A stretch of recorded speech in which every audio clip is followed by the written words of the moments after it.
কন্যাকুমারী মার গেটের সামনে আমরা দাঁড়িয়ে আছি। আর 4টের সময় গেট খোলার সময়, 4টের সময় গেট খুলে আমরা দর্শন করতে আসবো। এই দুই দাদা আর আমি লাইনে দাঁড়িয়ে আছি। এই বাঙালি বাবুর সাথে আমিও যাচ্ছি, আরেক বাঙালি বাবু এখন মাকে দর্শন করতে। বাড়ি থেকে ফোন এসছে, এখানে প্রচুর হাওয়া, এত হাওয়া, রোদ গায়ে লাগবে না, যেন মনে হচ্ছে মোবাইলটা আমার হাত থেকে পড়ে যাবে, এত হাওয়ার প্রেশার।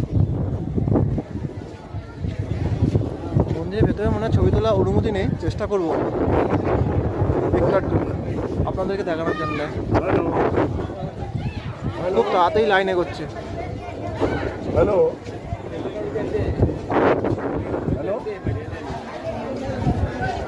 হ্যালো। আর এই যে তোতা জ্যোতিষ। এখন আমরা মন্দিরে ঢোকার জন্য লাইন দিয়েছি ভেতরে, একদম ভেতরে ছবি নেই, তোলা যাবে না মনে হয়। আমরা তো লাইনে দাঁড়িয়ে আছি। কাউন্টার সুন্দর সুন্দর, মনে হচ্ছে ব্যাগ রাখতে হয়।